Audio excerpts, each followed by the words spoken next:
I'm going to start. I'm going to start the recording right now. Welcome everybody. So please use the Q&A box, and we will keep an eye on the Q&A, and Melissa will try to work your questions into the conversation. Welcome also to Lita and Loree. I will leave it to Melissa to formally introduce them. But just a reminder to everyone, Melissa has a terrific webpage, melissa-stewart.com. And it's a great place to learn more about writing science-themed, how to write science-themed books for young people. And as I said, Melissa is a wonderful source of information on that. So with that, I will turn things over to Melissa, and to avoid distracting everyone, I will turn off my video and we'll be listening carefully. Melissa, take it away. Thank you. Thank you so much for that wonderful introduction, Dan. I'm going to start out to introduce us. I thought it would be fun to share a few slides. So I'm going to take a second here to share my screen and to show a few slides. Okay. So first we have Loree Griffin Burns. These are some of her books. This is Loree's office. This is Loree's assistant, Max. This is Loree in the field doing research, and a lot of news coming out of Iceland right now, so that's exciting.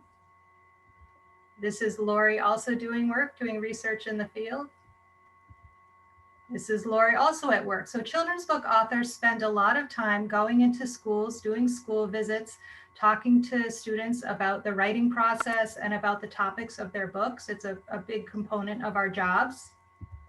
And here's Loree at work. This is, I believe, 2010, when she won the AAAS, American Association for the Advancement of Science Subaru Award. Many of you have probably been to this conference, and she won for the book, The Hive Detectives. And I just love this photo. I asked her if we could include it. Two fun things to know about Loree is she has one of the most magnificent gardens I've ever seen, and she raises chickens. Second, we have Lita Judge, and these are some of her wonderful books. So Lita is an author as well as an illustrator. Here's Lita at work. I was hoping to show the book trailer for her newest book, The Wisdom of Trees. You can see the URL right there, but we did a little test beforehand and it wasn't working properly. But I would urge you to go and take a look at it later. It's really fantastic. And it shows how children's book authors go about doing their work, how they do their research, how, in Lita's case, how she creates her illustrations. It's wonderful. Here's Lita at work doing some sketches. Here is Lita at work. So this is what school visits look like these days. And this is one of her feline companions, one of her office mates. Lita has lots of office mates, and she frequently, you should follow her on Facebook because she shares their antics on an almost daily basis, which is so much fun. She also creates wonderful sculptures like this one. And to find out more about Lita's wonderful creations, you can take a look at her Etsy page. And I'm Melissa Stewart. Here are some of my books. I also have written some books for educators and for adult writers. Here is my office. Here is me doing research. And here's another picture of me doing research for an upcoming book. And here is me doing a school visit. So as Dan mentioned, I am a grad of the SHERP program, or back in those days, 1991, we called it SHERP. There was no health in it back at that time. And two of the other members of our class are also children's book authors. And I would urge you to go and take a look at their websites too, Mary Kay Carson and Shauna Seifel. And one fun fact to know about me is that my husband, Gerard Fairley, is the brother of another SHRP grad, Peter Fairley. And my husband and I met through a dating service. And the reason that he decided to contact me is because he saw that I had gone to the same graduate school program as his brother. So that's a fun connection. Another fun story that his mother likes to tell is that he would not have been born if my husband had not asked for a younger brother. So I guess what comes around goes around. Okay, so I'm going to get out of this now, and we have some questions that we would like to talk about. So I'm going to start out with a question for all of us that traces back to how we got started in this field. When and how did you first become interested in science? So how about if we start with you, Loree? Sure. So I think that I suspect many people will answer this question in a similar way, maybe not on this panel, but in general. My interest in science started with an absolutely magnificent biology teacher at Everett High School in Everett, Massachusetts, back in the day. Mr. James Miccarelli taught general biology, but he also ran a pretty rigorous research program at our high school and encouraged students who wanted to actually design and run their own independent research program using the equipment that was available at our high school. This was sort of unheard of at that time, and that's definitely where I got my start. Mr. Miccarelli not only encouraged me to undertake research projects on both earthworms and fingerprints. Those were the two research projects I did in high school. But he used to hand me science recommendations all the time. And I remember so clearly he gave me this book, The Panda's Thumb. It's a Stephen Jay Gould's essays. It's one of his collections of essays from natural history, I believe. And I was so honored and pleased that he would think that I would understand a word of it. I can remember very clearly being a 10th grader trying to puzzle out these essays and I was completely mystified. It was really difficult to follow along. But he really inspired me to get to the point where I could understand that stuff. And it is really because of him that I decided when I was a senior and choosing colleges to go the science route. And I ended up going to a small science and engineering college in the Northeast, Worcester Polytech, and that's how I got my start. Lita, how about you? I guess I was kind of born into it. I was born on a little island off the coast of Alaska. My dad was a soil scientist, so we were living in some incredibly remote areas. Sometimes we'd be the only people on the island. We would go to different islands. And then we lived a very nomadic life because we were always mapping soils.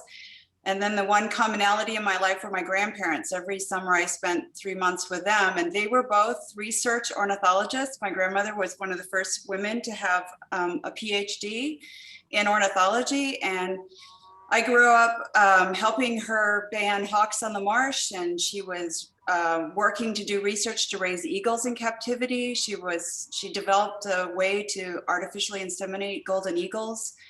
And so I grew up just thinking science was just what you did. I mean, because it was such a remote setting and it was surrounded by adults who did science, I don't think I considered a different option in life. So by the time I was 14, I was desperate to start my own journey in science. And I really want to give a nod to Phil Curry, because I was a precocious teenager who thought I was already getting a late start. And I wrote a gazillion letters to museums asking if I could volunteer for them on a dinosaur dig. And Phil Curry wrote back, and I had written so many letters. He wrote back and said it might be easier to say yes, because he had originally told me I was too young. This was an all adult crew of scientists from all over the world.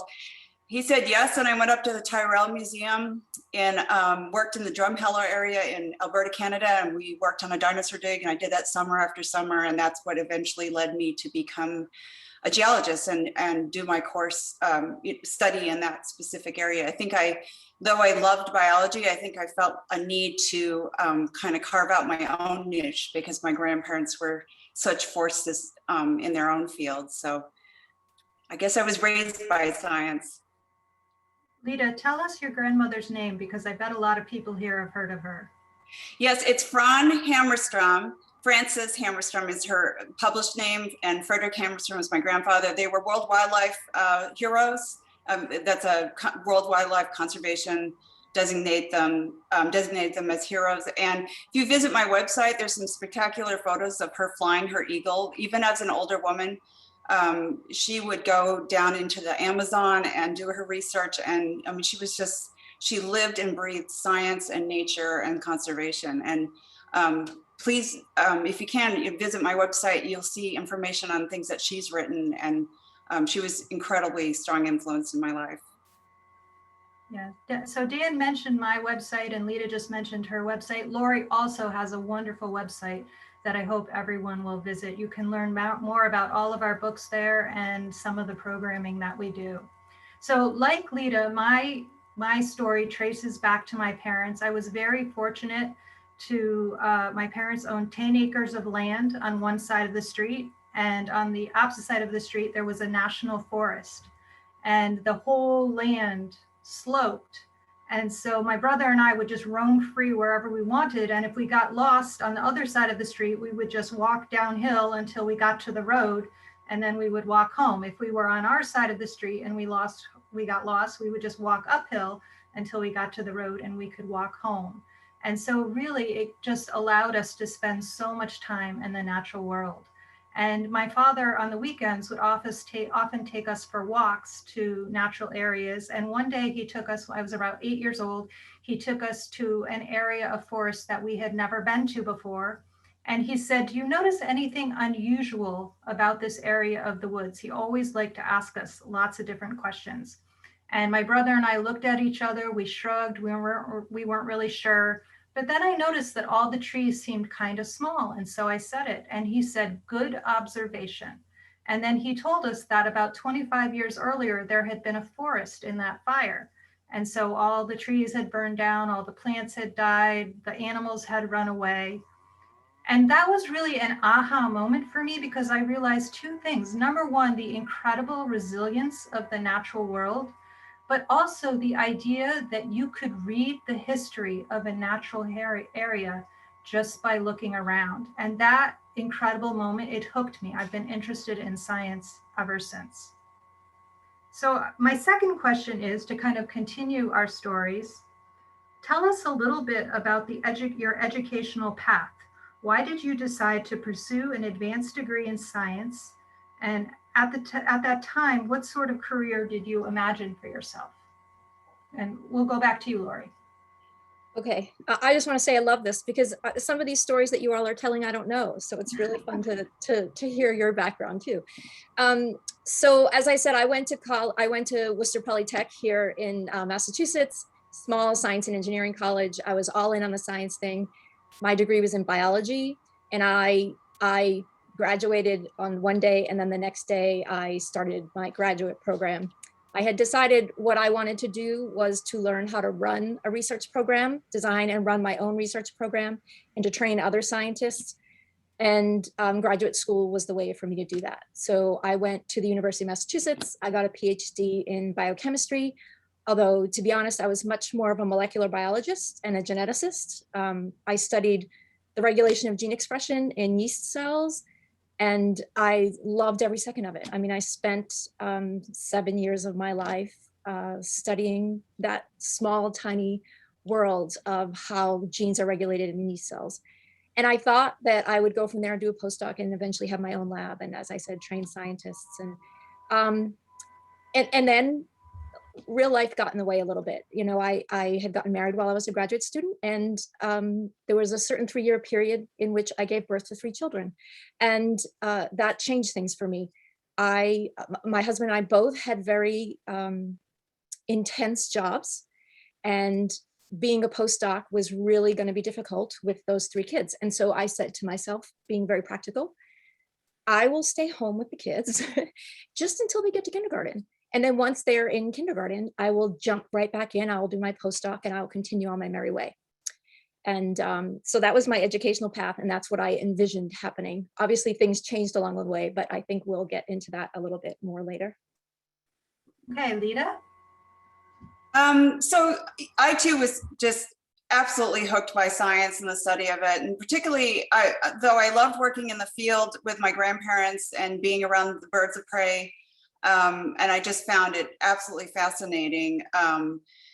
Not only the animals, but also the ecology. They were studying conservation and just the ecology of how the environment works together. I found endlessly fascinating. But then when I started working with Phil Curry up in Canada, I just found the passion that I thought would be the rest of my life. Paleontology is kind of an extreme sport of science in that it requires an awful lot of time out in the field.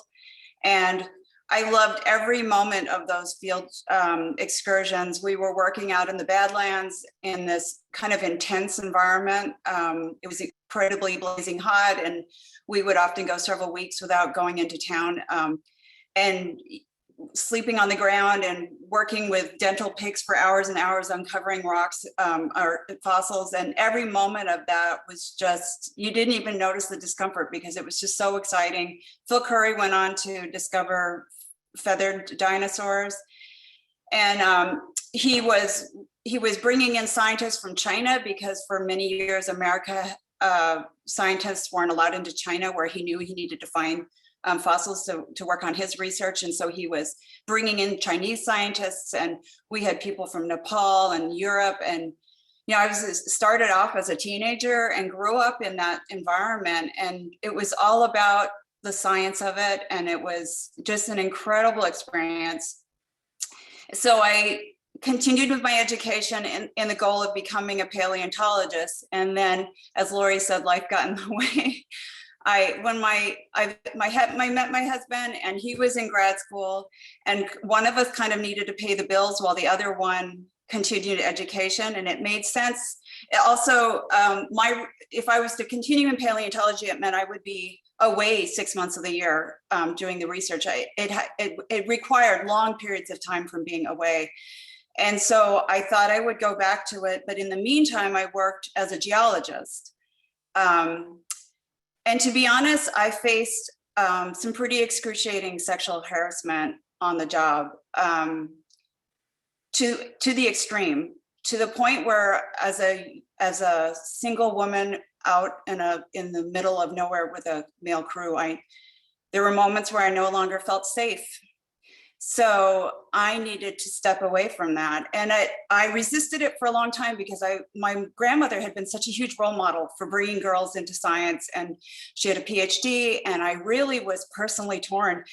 And then I realized my grandmother worked alongside my grandfather, and that was possible. And it was a shocking reality to me that in the era when I was a scientist, it wasn't necessarily possible to be a woman and feel safe, or to even enjoy being at work because of even just the verbal abuse. And so I stepped away from it, and I had to find a new passion and start all over again, because by the time that all settled, I had not lost my desire to be completely submerged in science, but I had lost my desire to do the logistical part of being in the field to do what I needed to do.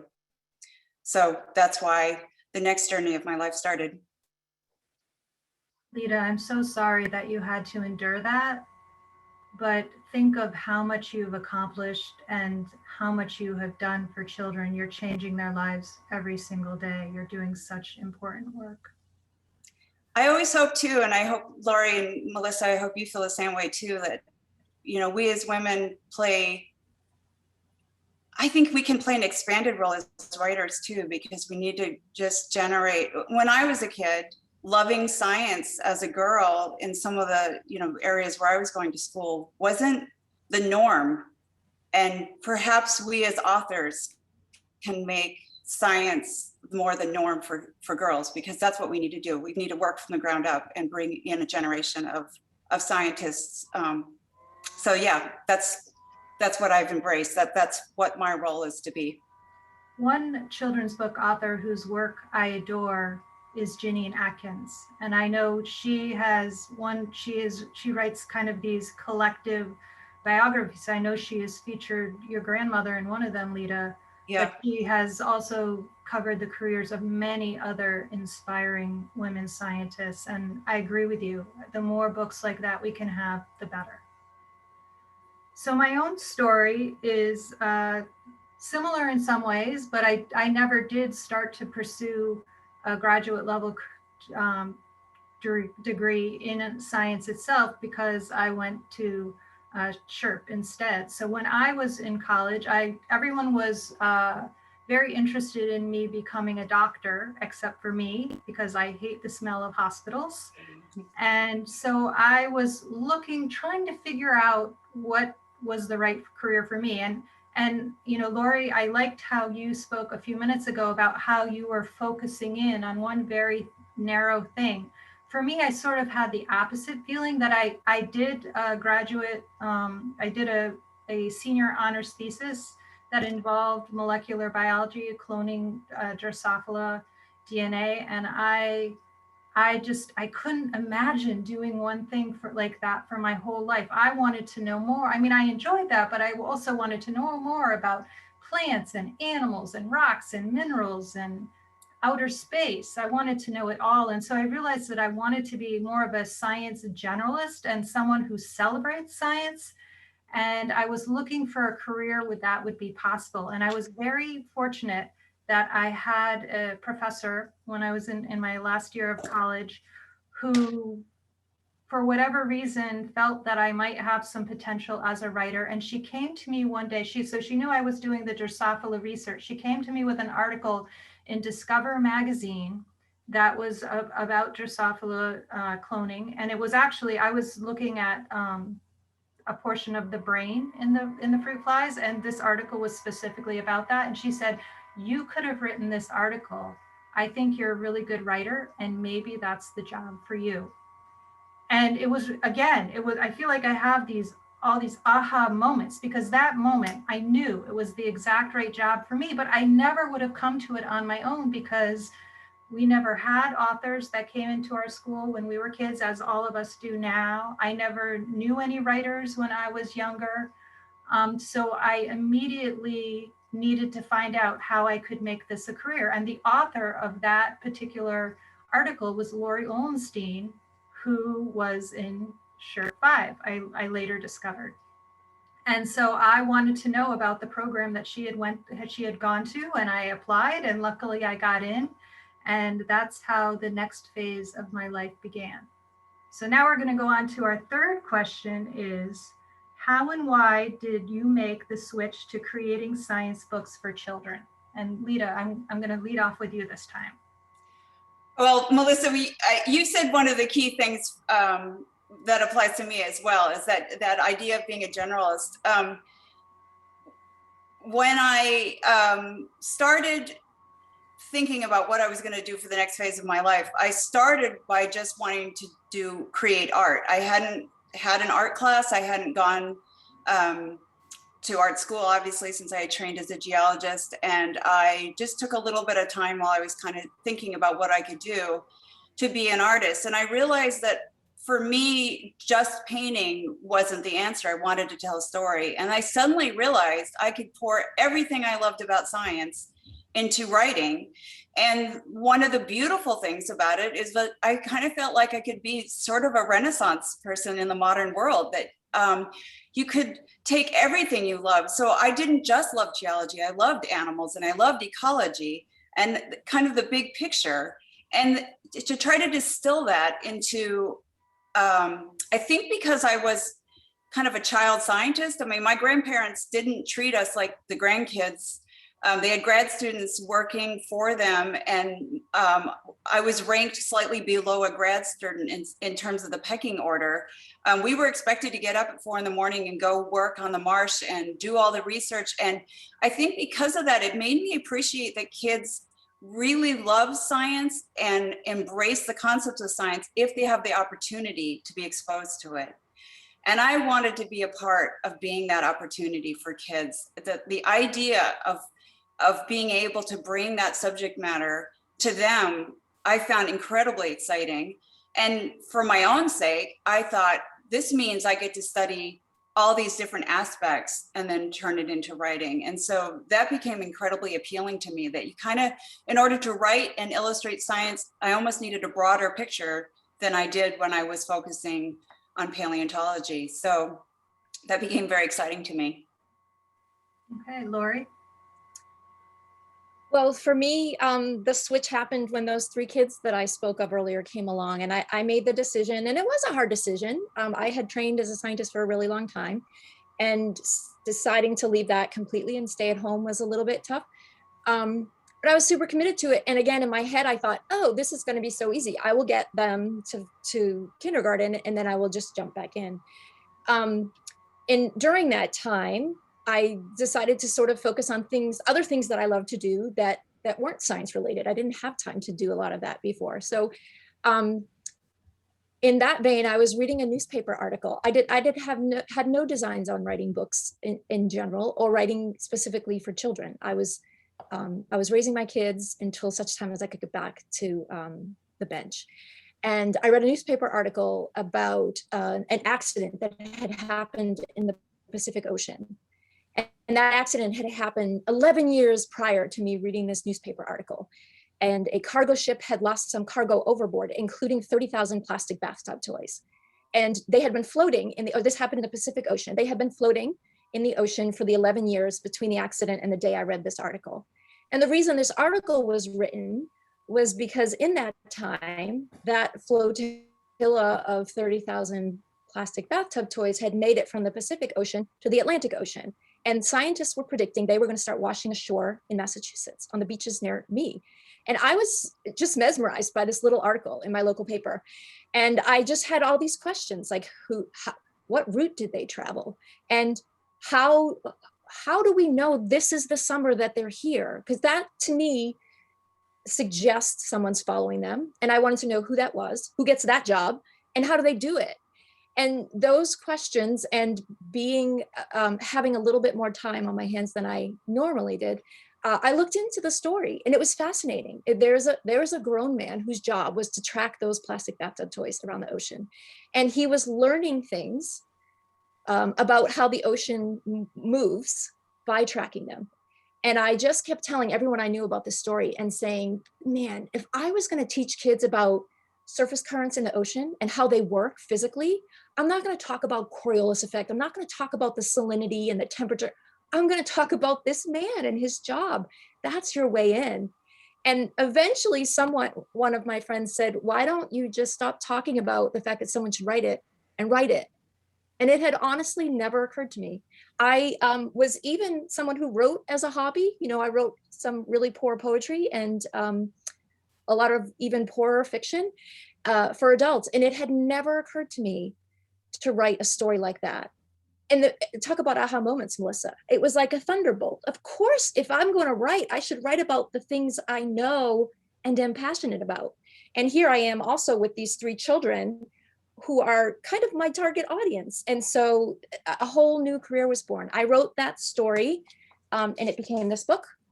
Tracking Trash was my first. And once that started, I sort of stuck with it. And eventually those kids did get to kindergarten, and I wasn't ready to stop doing this because I had figured out what you two have both already talked about. The laser focus was wonderful and amazing and invigorating, and I loved my work. But suddenly I could write about anything, any branch of science, and I could write about things I didn't know a whole lot about. And so that's what my new research was, right? I could learn about topics I didn't understand, but found fascinating. And I loved that. And so I've been doing that ever since and never did make it back to the bench. I love how you were able to introduce us to your first book and include some information about that. Lita, would you like to talk a little about your first book? Oh, I would, because again, it goes back to my grandmother.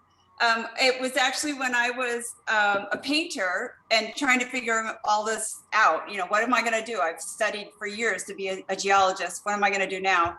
And in that time period, my grandmother passed away. And my grandmother lived in this house that was this pre-Civil War house. It was the oldest standing house in Wisconsin. They'd never put running water in. They eventually put electricity in when they were elderly, but it was filled with eagles and owls, and they had lived there for 60 years. It was an abandoned farmhouse when they moved in.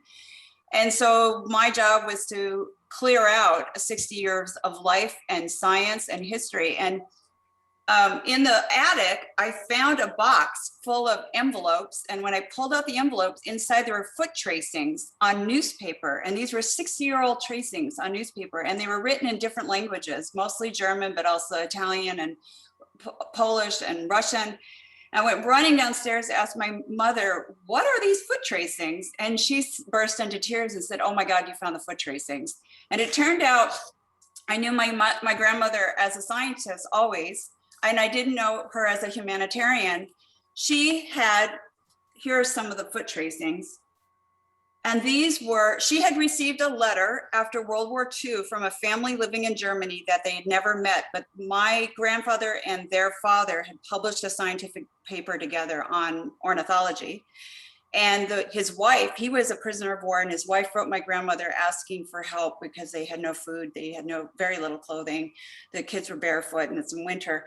And my grandmother sent a care package, and she said, if you know of anybody else who needs help, please send their addresses. And it turned out they had thousands of people. And it turned into the largest private relief effort run by citizens, not Red Cross. And they found families in America to adopt families in Europe. And I was able, through the envelopes, I was able to track down 16 families that had received packages. One was Konrad Lorenz, who won a Nobel Prize for his animal behavior research. One was Dr. Kramer, who was the head of World Wildlife Foundation. And all these stories came pouring out. And I felt I had to write this story because I had never known this about my grandparents. And so she led me to science, and she, from after her life, from beyond the grave, she led me to my next passion in writing. And so that was my first book, 1,000 Tracings. Beautiful. So my story was, I graduated from SHRP in 1992. And my original intention at that time was that I was going to be a magazine writer and write for magazines. My goal was to write for Discover, but I was open to other magazines too. And I felt so lucky that I actually got a job at Discover magazine, and I was set to start in 3 weeks. The day before I was set to start, I got a phone call saying I was laid off. So I hadn't even started, and it wasn't just me that was laid off. Almost their entire writing staff was laid off. It was a recession in 1992. And really the whole magazine industry was changing, and they went to more of a freelancer model, which still exists today. But it meant I was out of a job, and it meant that basically everyone was out of a job, people who were much more experienced than me. So the chances of getting into the science magazine writing industry were very small. And so I took a job editing science textbooks. I edited a biology book and a high school chemistry textbook. And then I took a second job writing for a company that is more like the books that I publish today. And for 5 years, I worked at breaking down my boss to let him write a book, because originally there was a rule that if you were an editor, you couldn't write a book. And so I eventually did wear him down. And this was my first book, Life Without Light. It's about creatures that live deep under the ocean, deep inside caves. This was right around the time that people were starting to talk about hydrothermal vents. And so that was really very exciting for me. So the next question is, what is the most challenging part of creating science books for children? And Loree, we'll start with you. Yeah, so this is a hard question. None of my answers have anything to do with the craft of storytelling or the craft of sharing scientific information with young people.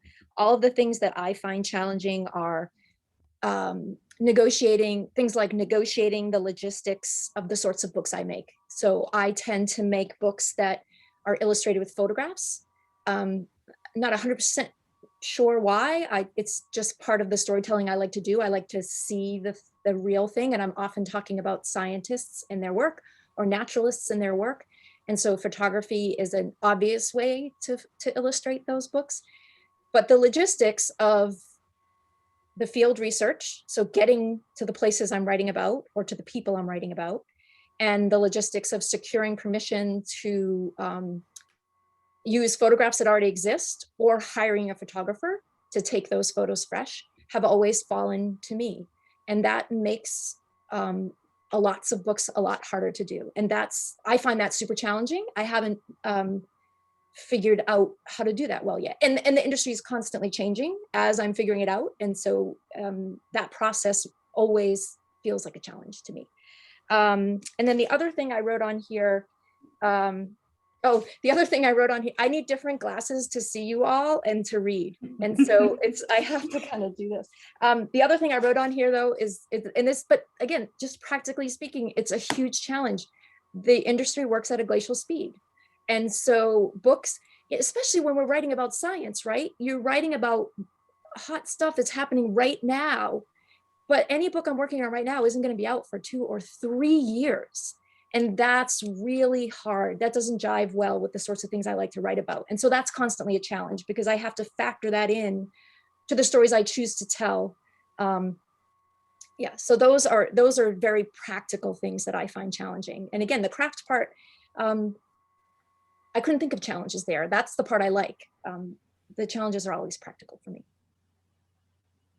Lita, I'm curious to hear what you guys say. I'm the same way. Craft is not what came to mind for me for challenges. One challenge for me is always, what do I have to offer that somebody else is already doing?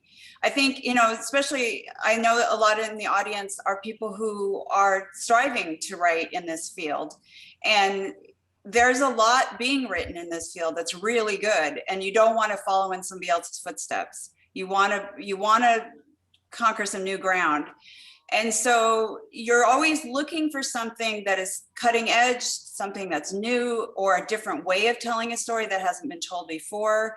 My new book, The Wisdom of Trees, that just came out, was really exciting because in all the years of forest ecology that I grew up, and even before me, we had no understanding of mycorrhizal fungi and how trees were communicating. And several years ago, about 20 years ago, was the first time people even started studying it.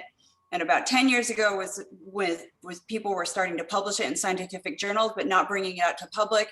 When I started writing the book, nobody had written it for children. And as Loree mentioned, publishing moves at a glacial speed. This book met with some obstacles. It took 5 years to come out. So sometimes it's hard to be on the forefront when things take so long, but you're always searching for something. It's not good enough. If you want to make a life of this, it's not good enough to just write something that somebody's already written. You need to find something that your particular passion and point of view, and also hopefully your background, your education, can provide a key to unlocking something that's a little different. Having grown up watching a grandmother literally share a nest with a golden eagle, like present sticks for the eagle to take and to help incubate eggs, that gave me an eye for animal behavior that I think might be a little bit different than some other people in the field. And so when I write animal behavior, even though it's for very young and it's very simple, I think I have a perspective that's perhaps a little different than somebody who hasn't grown up with that intimate relationship with animals. The other challenge for me is I am not just a writer, I am an illustrator, and I love particularly writing science and illustrating science. And so I always have this challenge. The writer wants to write these books and the illustrator wants to illustrate these books. And I have to find the story where both the writer and the illustrator want to do both. And that seems obvious, but it's not always obvious, because some stories I really desperately want to write wouldn't make great illustrations. And that's just a reality. I think it's a benefit to be able to do both, but it does mean I have to walk by certain ideas because they don't translate into visual storytelling. And for me, I have a passion for reaching readers who are visual learners like me. That's just one of my missions in life, because when I was a kid and I was dyslexic, I thought that I was lacking in intelligence, and I realized I was being presented information for a different part of the brain, and I work on a different side of the brain. And so I'm passionate about bringing science, really good science books to kids in a visual format as well. And so that's another thing. I have to choose topics that I can that are the right topics for me. I agree. I agree with both of what you were saying. I just wanted to say, Loree, that 2 or 3 years doesn't sound so bad to me, because my newest book that's coming out in April, this book took 10 years from inspiration to publication, and it's 32 pages. It's crazy how long these books can sometimes take, isn't it? Yeah. Yeah. So I am going to move us over a little bit to talking about craft in terms of one of the most challenging parts of the process. For me, it's structure. Trying to figure out how to distill that information into such a short piece that is age appropriate, and how to hook the reader, and how to develop a structure that presents the material in the most interesting possible way. Because it's not enough to just share the information. You really have to find, like, this goes back to something that both of you were saying a little bit. You have to find a way to find a unique perspective, and to make people think about things in a brand new and exciting and interesting way. And I think that's can be one of the most challenging parts. The next question is, what is your favorite part of the process? Well, Lita, we'll go to you. So I have two favorite parts. One is the research. I mean, I think we probably all share that, because we were all kids that grew up with our hands in the mud and, looking and observing. And so I love being in the field. And when I'm in the field, I work visually a lot of the time. I do take notes, but I'm also carrying a journal with me, and I'm traveling for the wisdom of trees. I traveled through different forests in America. I went to like the bristlecone pines that are 4,500, 5,000 or 5,000-year-old trees, are the oldest trees on the planet, individual trees. I traveled to see an aspen grove that was 10,000 years old. I went to Europe to see these ancient forests where there's yew trees that are 4,500 years old. And just seeing it, if you're going to write it and you're going to illustrate it, you have to see it. You have to be on the ground as much as you can. And so I carry a journal. I take a lot of notes, but I also take a lot of drawings. And I know that a lot of people in the audience, because we're talking to a school of journalism, I know that there are a lot of people who are verbal and learners, and words probably come first. But I really want to encourage drawing as a tool for writing, because for me, if you have to draw something, even if your ultimate goal is not to be an artist, you have to sit down and look at it in a different way than if you look at it where you think you're seeing it. But if you actually have to trace it and draw it, you're seeing it in a different way. And one of the things I'm going to be speaking more and more about in the future, and when I talk in schools, is how we classify drawing as art. And it is art, but it should also be classified as science, because it is a way to learn science. It's a way to observe. It's a way to do the research, to do the objective thinking in order to distill the information and write about it. And so for me, my favorite point is creating those illustrations. And another thing that I absolutely love is, sometimes I'm working on a book right now about the history of human evolution and dog evolution. And there's things I have to illustrate that there is no photo reference for. And I have to piece together all these clues in order to create a picture that I can suddenly illustrate a way a writer would write a paragraph. And for me, that is incredibly exciting, to be able to come up with enough information that you can distill that into a visual illustration and bring that image to the world of a child so that they can visualize it in the way that I didn't have the benefit of when I was setting out to do the research. So that's a really fun part of it. Loree?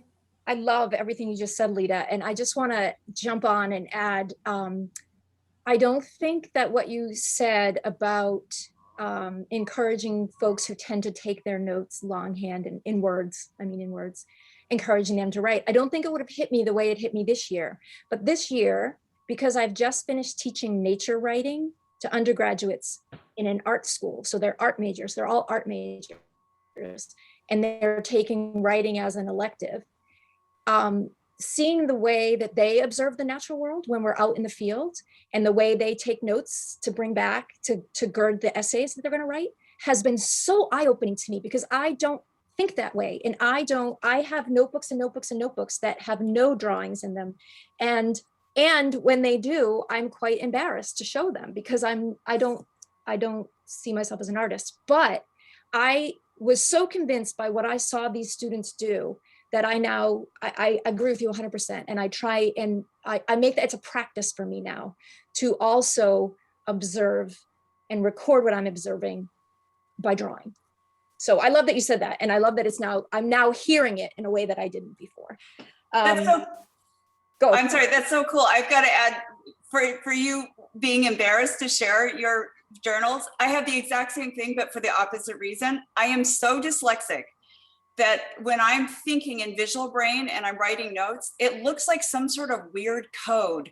It's not only misspelled, there's literally words written backwards. And when I show them to kids, they look at you and, and some kids, they blatantly frank and honest, like, what are you, stupid? And it's like, no, this is my brain. This is my brain. So I have the same problem. I showed everybody just a picture now, but if I showed pages with the words, so show those drawings, yay, and I'll show my words. Yes. Well, and this, we're getting a little off topic here, but this is fun. So the other thing that came out of that, right? So here I am, the writing teacher, teaching these art students or helping them learn to become stronger writers or better writers. And they were teaching me at the same time to become a stronger and more confident drawer. And it was wonderful to see them look over my shoulder and look at, I'm going to show you, and look at a drawing and say, oh, it's just the perspective thing. That you just need to learn a little bit of the rules, perspective. And it's so, it was so encouraging for me, and it was so empowering for them, because the fact of the matter is we all have our strengths, right? And this is a big part, I think, of writing for children, is acknowledging and recognizing what they know and where they are, which are often things we no longer know and places we no longer are. And that is primary for me when I'm writing for young people. I'm not writing down to these people who I need to teach. I'm writing to a group of people who are where I once was and sharing with them the things that I now know and I like to think it's a bit of a dialogue. So anyway, I've gotten us all off track. I'm sorry. Cool. I think one way. Favorite part of the process. Yes. I was going to say, in one way you have gotten us off track, but in one way, I think it's worth talking about this. So in the comments a few minutes ago, someone said, thank you so much for celebrating neural diversity. And I think we are all as much teachers as we are authors. And I think it's such a huge part of our job. And for anyone who's interested in writing a book for children or thinking about this as a possible career path or something that they might do in addition to writing for adults, to really think about, is that something that you're interested in? Is that something that do you have something to say? Do you have ideas for honoring and celebrating kinesthetic learners, verbal learners, all the different kinds of learning? It's a big part of our job that people might not always think of in advance. One thing that I wanted to make sure that we got to is asking you, Loree, you've written nonfiction picture books as well as long form nonfiction books and essays for adults. How do you decide what audience to target with a particular idea? Yeah, I've been thinking about this. It's a process, and it's a constantly evolving process. There are very few ideas that I have that I say, oh, that one's got to be, that's one I'm going to make I'm going to write about for kids, or that's one I'm going to write about for adults. And in fact, I've written about the same topic for both audiences, or for more than one audience, a picture book audience, a middle grade audience, and then an adult audience, same story. How I tell it will be very, very different. And the angle I take will be very, very different depending on the audience. But I can tell that story to any of them. Even if I think when I first see the story, as is the case with honeybees, I wrote about honeybees for middle graders back in 2008 when this thing that we've come to call colony collapse disorder, CCD, was just happening and being understood. I decided that was a way in to talking up to a certain audience about bees and how they work, how this amazing social organism works, right?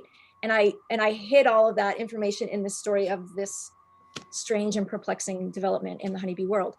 I later wrote about that for adults, and I am now writing about it for the picture book crowd. So I don't see the topic as, unless it's a topic that for some reason I wouldn't tell, a topic that's, I don't know, X-rated or something that's not appropriate for a younger audience. Most of the topics that I write about, I can write about for all of them. Sometimes it takes me a while to find my way in for a particular audience. Does that make sense? Yeah. So next I'm going to go to an audience question. And this is from someone who I think is interested in breaking into writing science books for kids. It says, breaking into writing science books for kids seems almost impossible for newbies.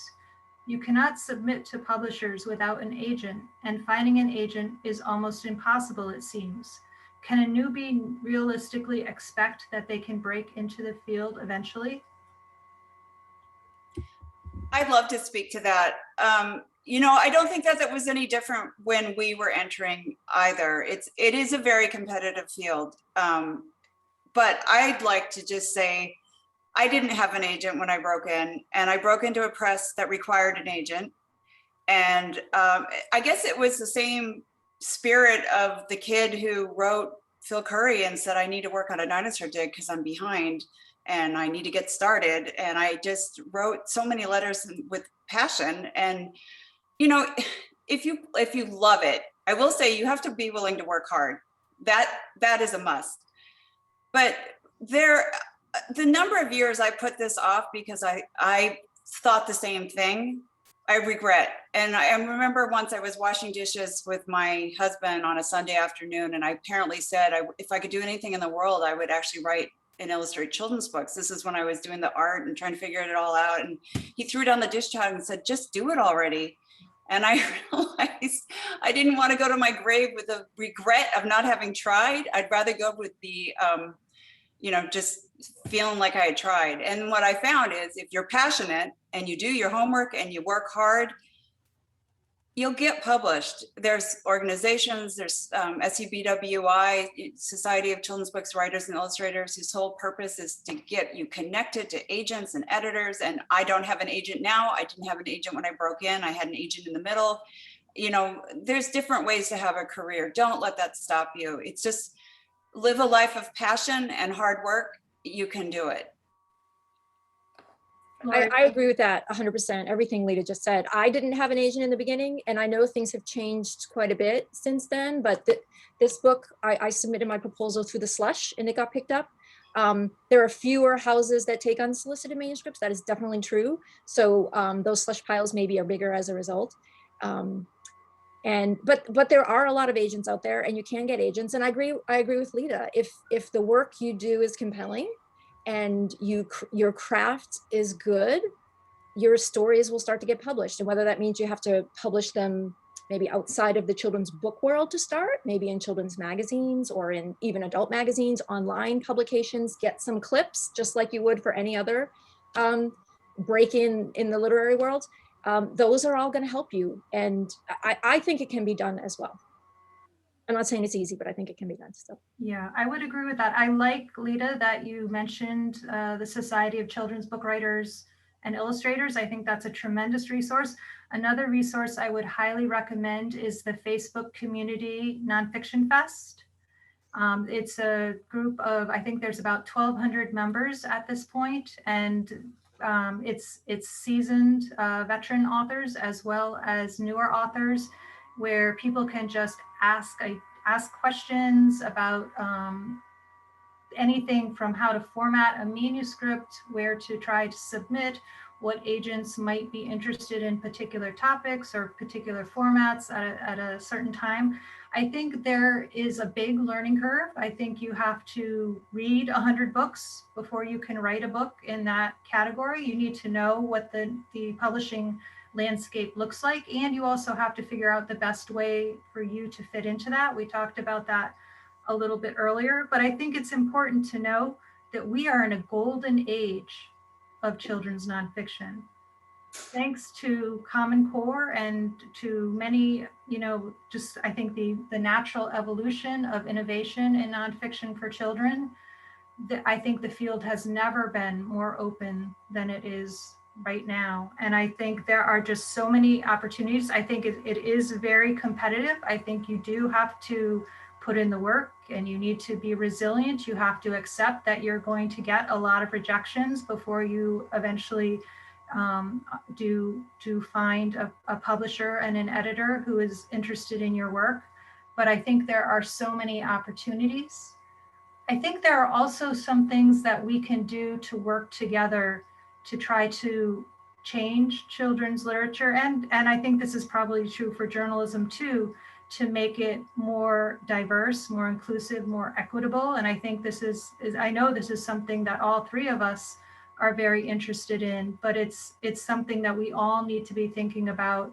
How can we make room for these stories, either talking about scientists of color or from other traditionally marginalized communities, but also how can we make the field more inclusive for colleagues who are people of color. And so I think I think there are strides that are being made right now, but I think we still have a long way to go. Melissa, can I just add one quick Sure. thing? We all three just talked about how rejection will be a part of the process and a part of breaking in. And I just wanted to take a second to also say rejection remains a part of it all the way through. I mean, I get 3 times as many rejections of my manuscripts as I get acceptances, even this far into my career. It's always going to be a part of it. And I think anybody in the literary world, whether it's in journalism or book publishing, whether it's for adults or for children, knows that. But I just want to make sure we said it, because I realize we don't talk about our rejections all the time, right? We celebrate all our books that are coming out and things like that. But boy, we could have a whole nother workshop about all the manuscripts that are sitting here that no one wants. It's just part of the process. Yeah, I think I actually want to, if you look in the background there, you can see my file cabinet.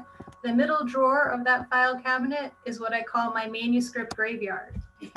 So even though I have published 180 books, I have another 30 books sitting in that drawer.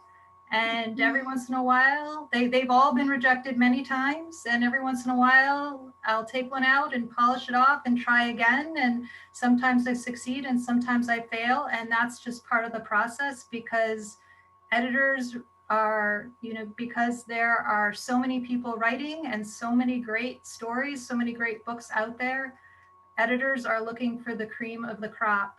And that's an inevitable part of being a children's book author, whether you're writing fiction or nonfiction. So I wanted to move on to one other question. Please share a favorite research moment or experience.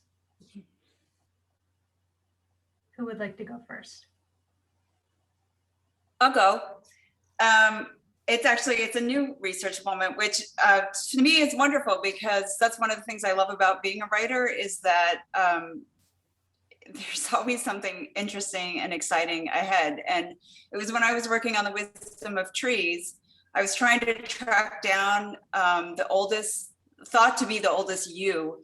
And it was in Wales, in a pretty remote part of Wales. And I had, on the map, I had a picture of where it was. But if you've ever navigated the back roads of Wales, it's just like, bumpy little lanes with these huge hedges, so you can't see anything. And our GPS wasn't working. And We were bumping around. It was supposed to be 20 minutes away, and it ended up being like eight hours away. We were both exhausted and had no food.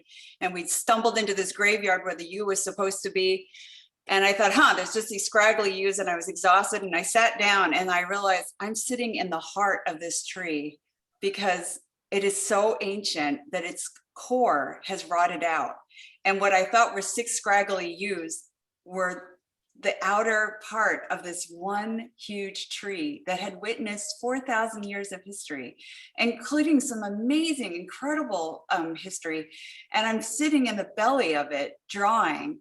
And it was just it just felt so satisfying that I was going to tell this story. You know, that sometimes you get to unlock these stories that feel like they would never be told unless you took the time to tell them. You know, when you stumble onto something that just feels truly special, sometimes it's not the most glamorous thing. I mean, sometimes you are working in a situation where you have access to something. When I was working on Strange Creatures, I got to go through Rothschild's private collection. We were opening drawers that hadn't been opened in 100 years to see some specimens that he had collected, and that was pretty exciting too.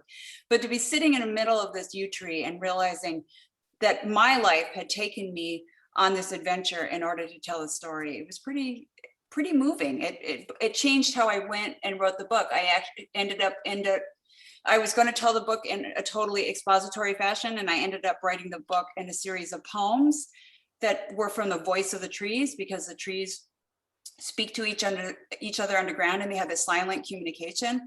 And sitting in the heart of that tree made me realize I needed to write poems as if they were the voice of the trees. It changed how I was going to write the story because of the emotions that I was feeling by sitting in the heart of this ancient tree. Loree? That's beautiful. So for me, I think because it's so topical, but also I had decided on this experience because it's so topical right now, but also it's a nice contrast, I think. So Lita just told you about sitting in the heart of a 4,000-year-old yew tree. And one of the research experiences that is, you know, in the top of the things I've ever done in my life is spending a week on the island of Surtsey in Iceland. With the research team that spends a week there every summer monitoring this island. And so Surtsey is one of the newest pieces of Earth on Earth. It's an island that's only about 50 years old now.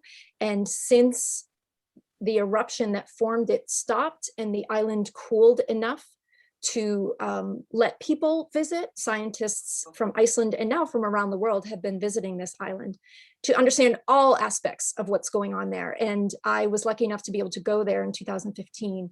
And so I lived on island with 9 other scientists. We were dropped off by helicopters, and then they came back and picked us up by boat at the end of the week. And it was by far the most thrilling and awesome, in the truest sense of that word, experience that I've ever had. And of course, I've been in touch with all my contacts and friends that I made while I was there this week, because they have an eruption going on in the general area, but not on Surtsey. And this speaks to another reason that I love this work. And one of my favorite parts of research is getting to hang out with scientists, because we're, you know, and I include all of us, all of you in this room. Among that, we're kind of a special breed, right? And we have our own language and our own way of communicating. And I wrote to one of my colleagues in Iceland and asked how they were and what was going on with the volcano, and if things were settling down like we were reading about. And he said, oh yeah, they're settling down. The biggest problem is, you know, there's a tourist, they caught a tourist trying to camp out right next to the lava field, like the moving lava field.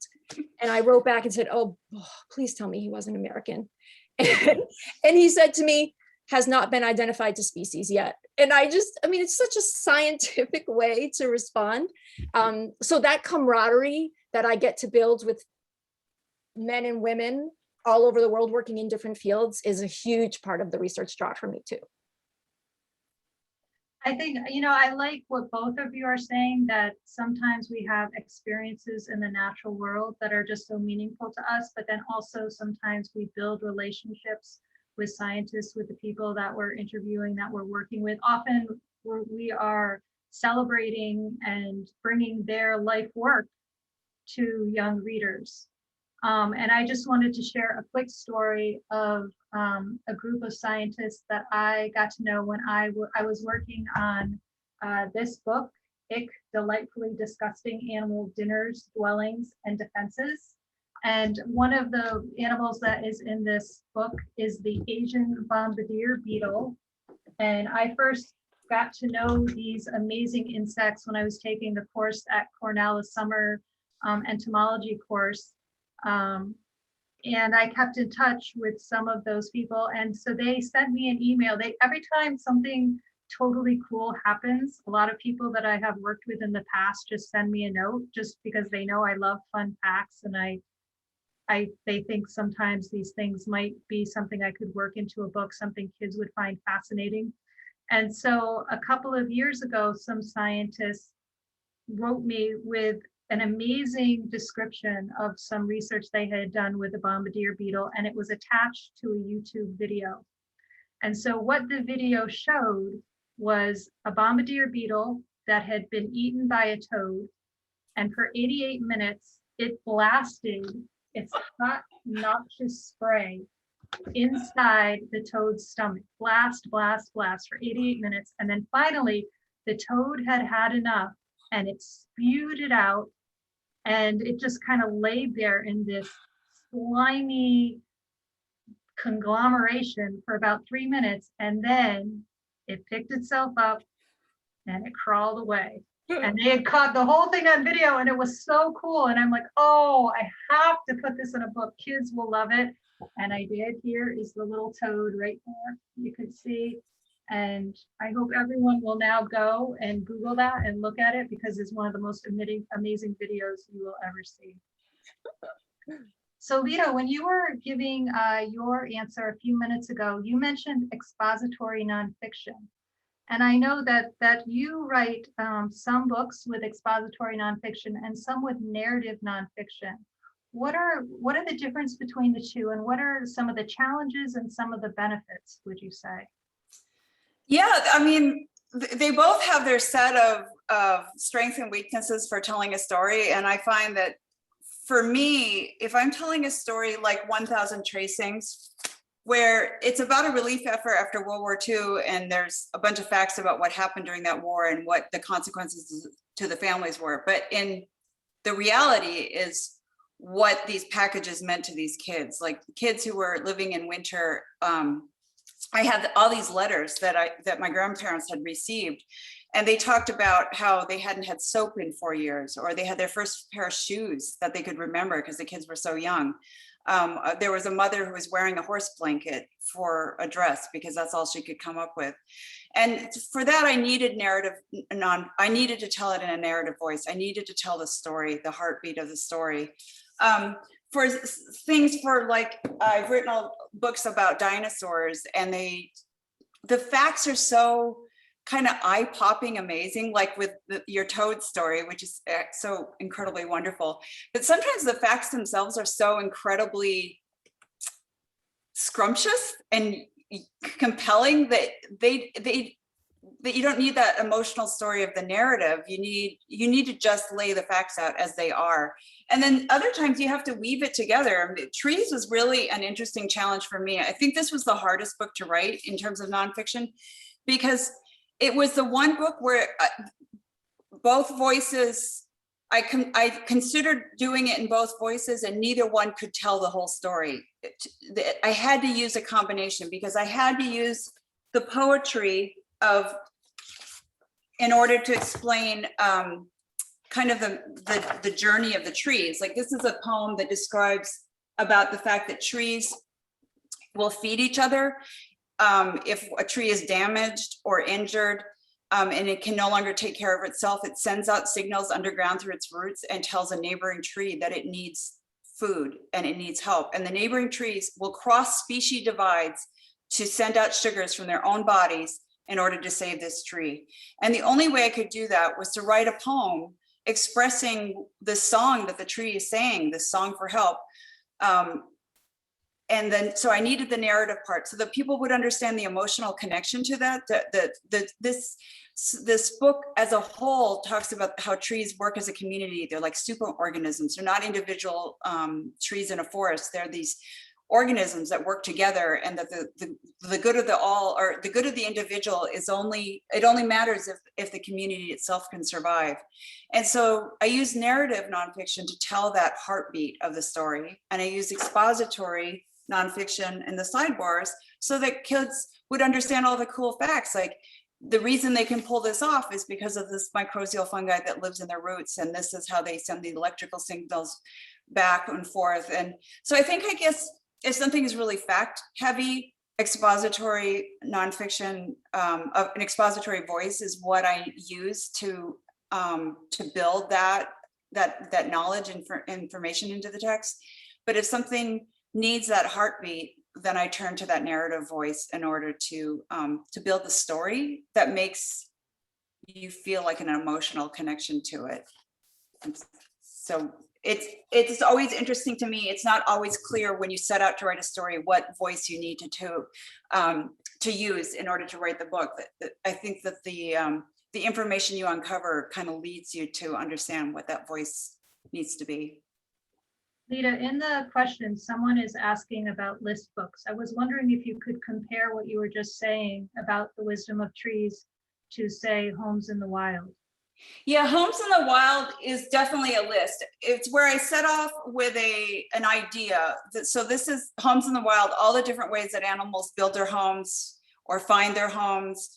Why does one dig a home versus one will use an evacuated cavity? And so this is a list book where you organize it around, this is described in couplets. So there is a spread that describes what kind of home it is. A home can be built by an architect. And then I have a list of examples where I include how a primate will build a nest. And some do that every night, and some will build a nest that they can return to over and over again, and a beaver will build a lifelong nest. And then later in the story, there's homes can be found, and it's how an otter will share a home with a beaver or find an evacuated home. A list I find for particularly good for taking a high concept idea and breaking it down to something very simple for young readers. So often when I'm writing for very young readers, Born in the Wild is another example that it's how animals take care of their young. And it can be a very complex behavior, but I've broken it down into very, very simple concepts. And then I build on those simple concepts with examples, a list of examples to make that clear. So it can be a great way to make a complex topic very simple and straightforward and clear for a very young reader. Okay. Loree, here's a question. In querying or submitting a proposal to an agent or editor, do you include info on how your project fits into the curriculum?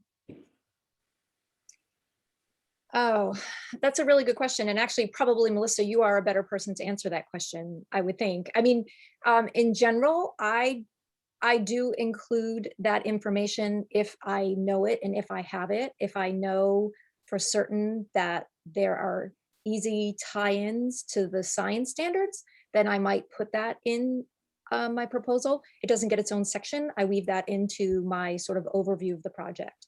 I will say that that is not usually where I start. It's something I retrofit. And so what I mean by that is I tend to have an idea for a story first, hear or see or observe something that I decide is a cool story that will allow me to convey cool information inside of it. And then I later say, oh, right, I should check and see where this is going to fit in curriculum, if anywhere. And that might then help me decide which format I tell it in. Am I going to tell this in a picture book format or for middle grade readers, depending on, maybe then I might, but that's always something I do at the end. And I know other people work differently. That's just how I approach it. I'm always starting with the story and trying to figure out later where it can fit in and where teachers can use it best with students. I 100% agree with that. I think often I will get an idea and I might do it a little bit earlier in the process than you, Loree, but I'm always thinking like, okay, this is a great concept for, let's say, a list book. And I know that kids are studying this at grade 2. So therefore I'm going to make this a younger picture book, or I know that kids are studying this at grade 6, so I'm going to make it middle grade, and all the characteristics of middle grade. It's going to be a longer book, you know, and then I also at the same time, I think, is this going to be a photo illustrated book, or is this going to be something that is illustrated by an artist such as Lita? And I think the topic very much leads itself to that. So for example, for a book like Summertime Sleepers, it made sense for this to be illustrated because it's really hard to get pictures of animals that are sleeping inside their dens. So an illustration makes perfect sense. So I think for me, all these decisions are sort of happening simultaneously once I decide what my topic is and how I'm going to focus that topic. Lita, did you want to add anything on that? You covered it, but it is a great tool when you're thinking about it. I always talk to teachers when I get an idea. I'm not fitting to curriculum for a school, but when I get an idea very early on, I will talk to a teacher and say, what grade did they study this? Because I learned that the hard way. My first book about dinosaurs, of course, that was a passion of mine, and so that was an obvious choice.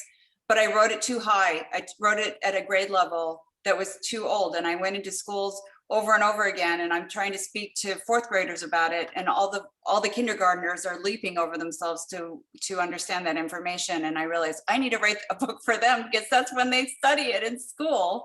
So that can be a very helpful guide for trying to figure out how to organize a manuscript for people new to this, is to talk to teachers and talk to them about how they introduce this topic to kids, so that you can have a better understanding how to craft that story.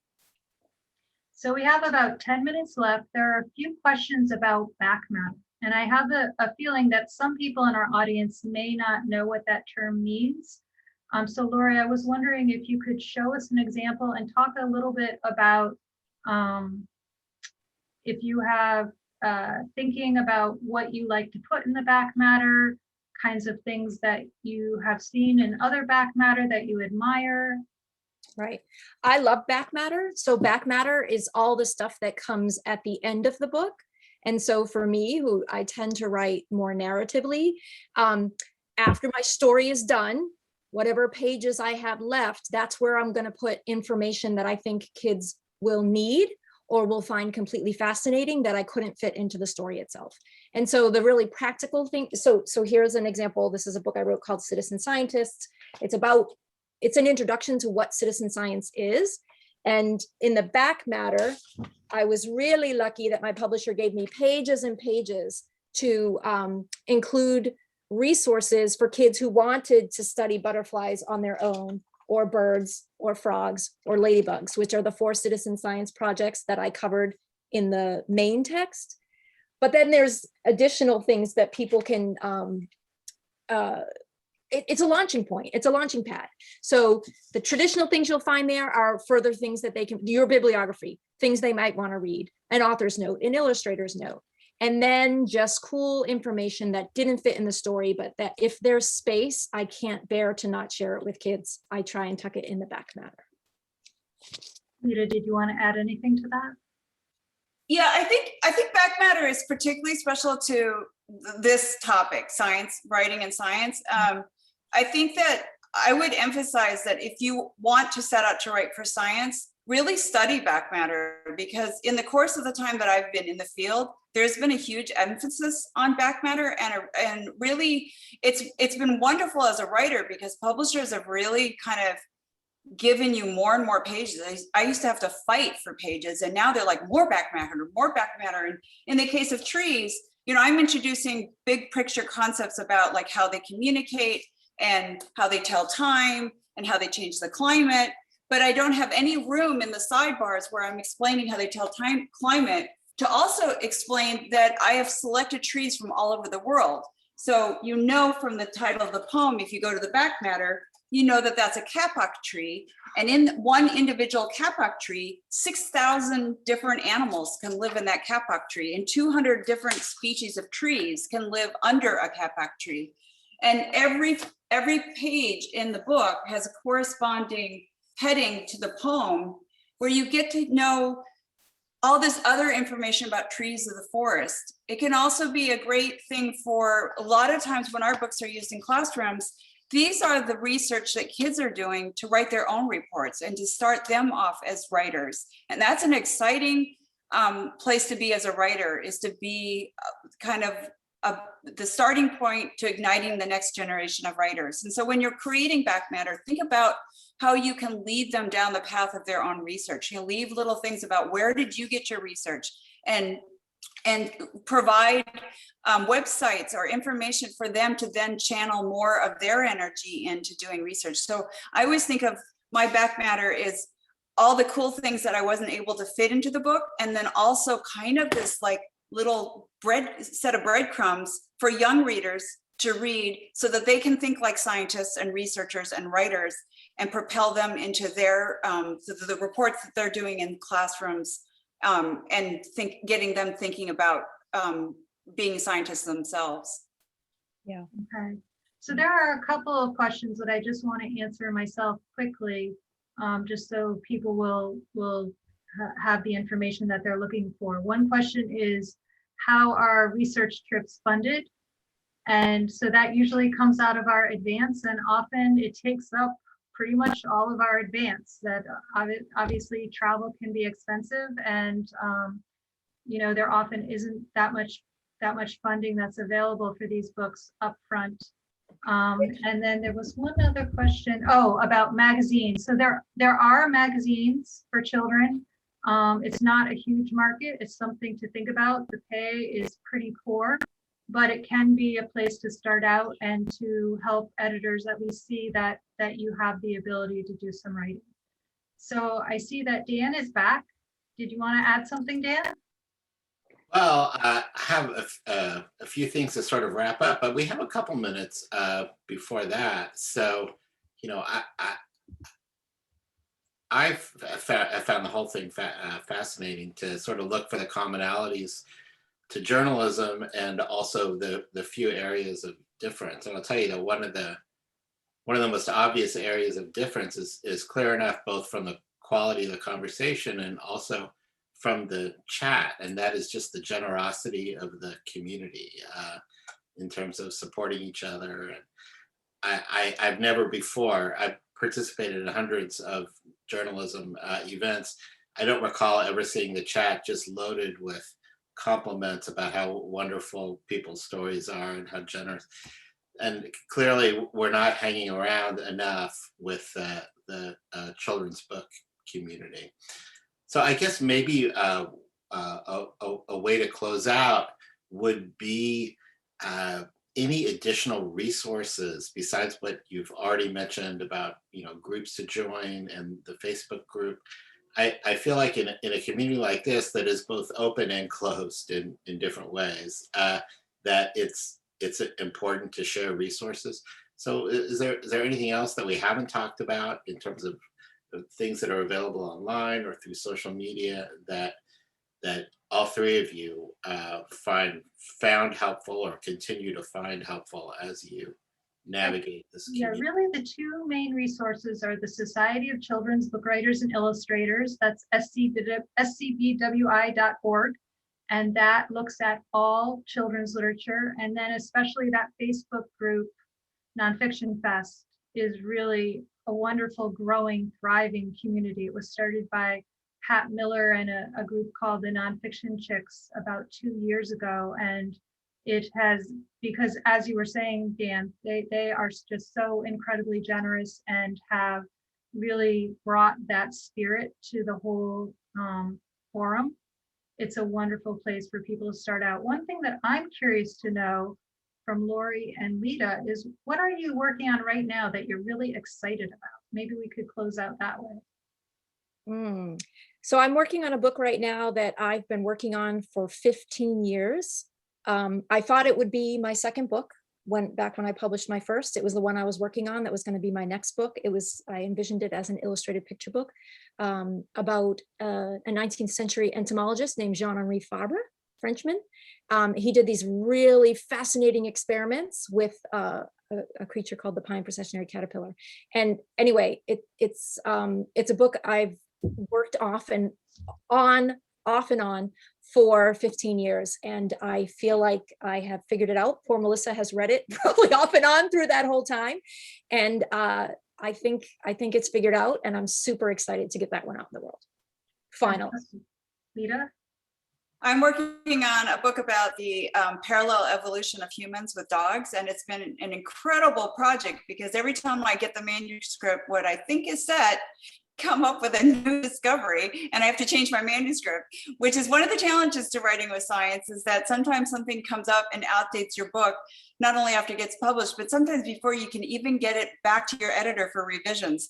But that's when you know you're writing something that needs to be written, because you're right on the forefront with that. So that's pretty exciting. In journalism, that can happen by the hour. Yeah. But it goes with the territory for sure. Melissa, you want to answer your last question? That was one of the questions in the chat, Lita. So you actually just answered it, which is fantastic. Cool. And I will say that I did have one book where I actually got to say, stop the presses. A scientific discovery while it was waiting in the queue to be printed, and the editor decided that we would pull it back so that we could make that change. So that was really exciting. What they don't tell you in the movies is that every time they say stop the presses, that is costing somebody a lot of money. So it's exciting and expensive when that happens. And it's happened many times in my lifetime as a journalist. Well, the time has really flown by. I'm very, very grateful to all three of you women, to Lita Judge and to Loree Griffin Burns, and to Melissa Stewart for organizing this whole thing and introducing many of us to this whole new world and community. Just a reminder that you will be able to see this fantastic panel online forever at journalism.nyu.edu/KC for a Kavli conversation. So starting Friday, it will be posted along with numerous other conversations about science communication. And by the way, we will have one more Kavli conversation within the next few weeks. We don't have a specific date yet, but it will be about science podcasting, hosted and moderated by the amazing Rose Eveleth. So watch this space, journalism.nyu.edu/KC, and we'll have information about that soon. So with that, I'll say goodbye. Thank you so much to all of you for sticking with us. You were a terrific audience. I'm sorry that we couldn't get to everyone's questions, but Melissa did a great job working in a lot of them. So thank you all very much. Thank you. Thank you. Thank you. It's a lot of fun. Thanks.